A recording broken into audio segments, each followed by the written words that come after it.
حضرت داؤد علیہ السلام کے دور کی کہانی ہے کہ ایک عورت بیوہ کیا ہوئی، اس پر مصیبتوں کے پہاڑ ٹوٹ پڑے۔ 3 بچوں کا ساتھ تھا، کل جمع پونجی بھی 3 درہم تھی۔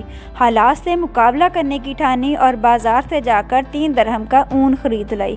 کچھ چیزیں بنا کر فروخت کی تو 5 درہم وصول پائے۔ 2 درہم سے کھانا پینا خریدا اور 3 درہم کا دوبارہ اون لیتی آئی۔ یوں اسی طرح کچھ دن گزر رہے تھے۔ ایک دن بازار سے کھانے پینے کا سامان اور اون لے کر گھر لوٹی۔ اون رکھ کر بچوں کو کھانا دینے لگی کہ کہیں سے پرندہ اڑتا ہوا آیا اور اون اٹھا کر لے گیا۔ عورت کے لیے اپنی کل کائنات کا یوں لٹ جانا سہانے روح تھا۔ مستقبل کی ہولناکیوں سے خوف زدہ اور غم غصوں سے پاگل ہو کر رہ گئی۔ وہ سیدھی حضرت داؤد علیہ السلام کے گھر گئی، ان کو اپنا قصہ سنایا اور سوال پوچھا، کیا ہمارا رب رحم دل ہے یا ظالم؟ سیدنا داؤد علیہ السلام عورت کی درد بھری کہانی سن کر پریشانی کے عالم میں کوئی جواب دینا ہی چاہتے تھے کہ دروازے پر دستک ہوئی۔ جا کر دیکھا تو 10 اجنبی آدمیوں کو کھڑے پایا۔ انہوں نے ان سے ان کی آمد کا مقصد پوچھا اور انہوں نے کہا، حضرت ہم سمندر میں سفر کر رہے تھے، ہماری کشتی میں ایک سوراخ ہو گیا، پانی تیزی سے اس میں بھر رہا تھا، ہمیں ہماری موت صاف نظر آ گئی۔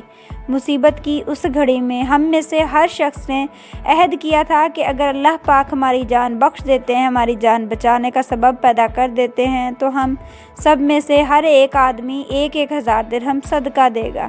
ابھی ہم یہ دعا کر ہی رہے تھے کہ ایک پرندے نے ہماری کشتی میں اون کا ایک گولا پھینکا، جسے ہم نے فوراً سوراخ میں پھنسا دیا، کشتی کو پانی سے خالی کیا، یہاں نزدیک ترین ساحل پر آ پہنچے۔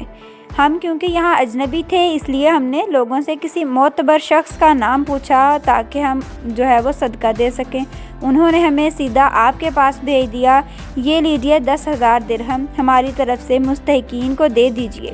حضرت داؤد علیہ السلام 10,000 درہم لے کر سیدھا اندر اس عورت کے پاس گئے، سارے پیسے اسے دیتے ہوئے کہا، اب میں تم سے سوال کرنا چاہتا ہوں، کیا تیرا رب رحم دل ہے یا ظالم؟